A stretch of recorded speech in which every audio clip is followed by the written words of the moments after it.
Bom, cenário para os Estados Unidos, então, parece, eh, até otimista, né, usar o termo É, bullish, mas isso gera consequências no resto do mundo, principalmente quando a gente falar de taxação, né. Embora ele mire principalmente a China, isso vai ter consequências, pode ter um contragolpe e pode ter também o que vai respingar na Europa, que hoje já é um continente que já vem perdendo, já tem uma perda secular de participação no mercado global em relação à China, e se esse cenário de tarifaço vier, isso pode até acelerar, né. O fato é que o velho continente já acaba sendo impactado, com isso.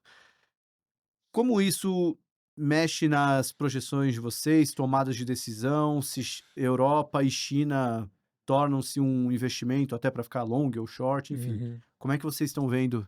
É, a Europa, assim, ela tá com a atividade em desaceleração, né, tá com a atividade de desaceleração de uma maneira um pouco, eu diria assim, não tá muito diferente do que a gente tá vendo nos Estados Unidos. É que recentemente a gente, vê né, quer dizer, você manteve ali no terceiro trimestre um PIB próximo a 3% nos Estados Unidos, a gente acredita que isso desacelere agora no quarto tri, no primeiro tri do ano que vem.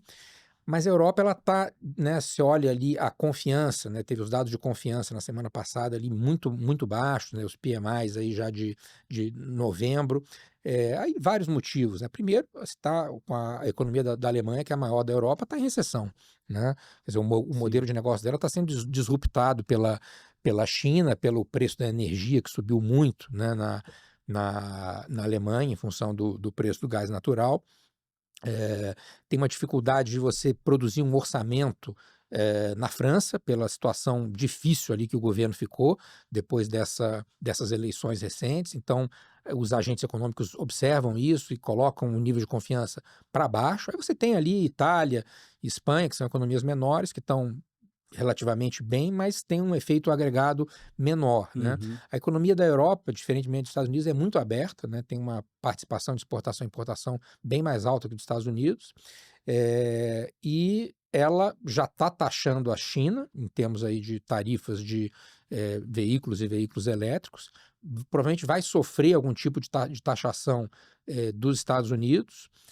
Eh, ela é uma economia que exporta muito para a China, importa muito, ela está muito ligada à economia da China também, que não está, a gente pode falar, quer dizer, a economia da Uhum. China não está numa situação boa, embora o governo venha fazendo esforços aí de, manter pelo menos a exportação num nível alto, algumas medidas tópicas também para reestimular o mercado de housing, que até agora geraram um efeito positivo aí sobre esses últimos dados que foram divulgados, mas assim, a gente sabe que a taxa de crescimento da China, ela está em desaceleração, vai para algo aí próximo a 4% baixo em 2025.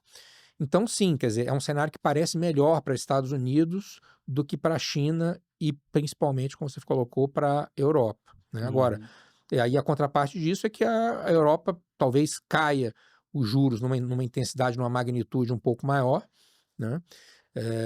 Então, quer dizer, são coisas aí que, se você não contar com esse corte de gastos, eles levariam a uma apreciação ainda maior do dólar, né. O valete aí, digamos assim, a coisa que pode mudar um pouco é você conseguir implementar esse corte de gastos, aí você tira um pouco dessa pressão da taxa de juros, né, desse diferencial de juros, e até permite aí que o Fed continue caindo os juros, né, Aham. desde que as tarifas não sejam algo, assim, muito intenso e agressivo. Tá, mas só então para conectar as coisas. Se os Estados Unidos conseguir andar com esses cortes essa política de corte de gastos, isso vai abrir espaço para o juro americano cair, É, o que vai diminuir o diferencial do juro americano para o juro europeu, porque na Europa tá meio que dado que o juro que vai o ter que juro vai cair, cair. porque a economia está pedindo socorro, então o juro vai ter que cair. Então isso pode aliviar essa tendência de apreciação do dólar. Sim. Poderia Mas causar até deixar o dólar parado, o mas Fed continuar caindo um pouquinho os juros, mas o né, desde oposto que o oposto é preocupante para a Europa também, né, porque se os Estados Unidos não conseguir cortar os juros e a Europa ficar com um juro muito baixo, esse diferencial pode ser até mais impactante não, ali para. aí vamos pensar no cenário oposto, né, quer dizer, ó, não vai ter corte de gastos, o Trump vem com tudo, vem com tarifa rápido, Aí é um problema, né? Porque isso pode causar um choque de confiança maior, tanto nos Estados Unidos, mas acho que vai acabar causando um choque maior na Europa e em alguma medida na China também, pelo tamanho da tarifa. Uhum.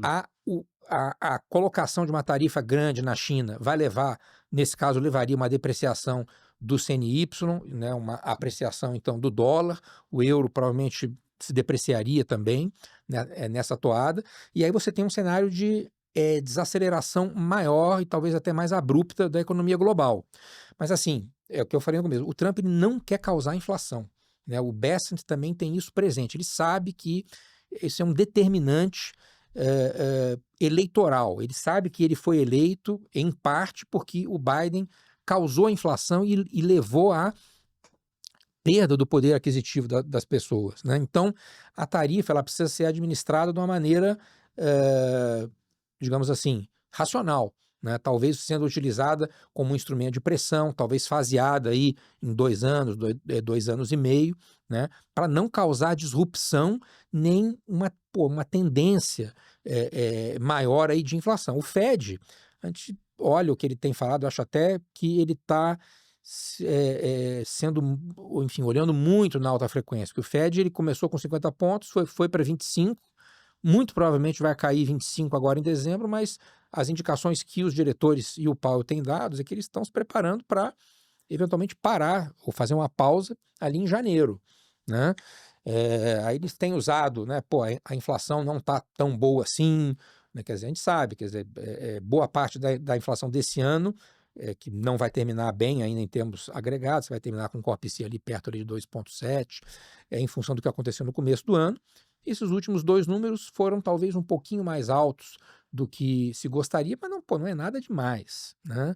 A gente continua acreditando que a gente está numa tendência de desaceleração de inflação e de convergência para algo próximo a 2%, um pouquinho mais alto do que isso, no próximo ano, mesmo que você tenha aí um pedaço dessas tarifas. Quer dizer, então, por que ele... só que o que o Fed tem dito é que ele estaria olhando a atividade que está forte e a inflação que não está do jeito que ele gostaria ainda para eventualmente parar ou fazer uma pausa desses juros ali na altura de 4,5. Agora, se ele parar em 4,5, né, e a atividade na Europa cair desse jeito, se tiver muita tarifa, se tiver muita tarifa muito rápido, vai ter um certo choque de inflação, é mais um motivo para o Fed observar um pouco. Isso aí, acho que não é o que eles estão pensando, né? Então, colocando o caso oposto, aí seria um cenário que poderia precipitar risk aversion, queda de commodities, que em geral vem junto de um dólar forte também, né?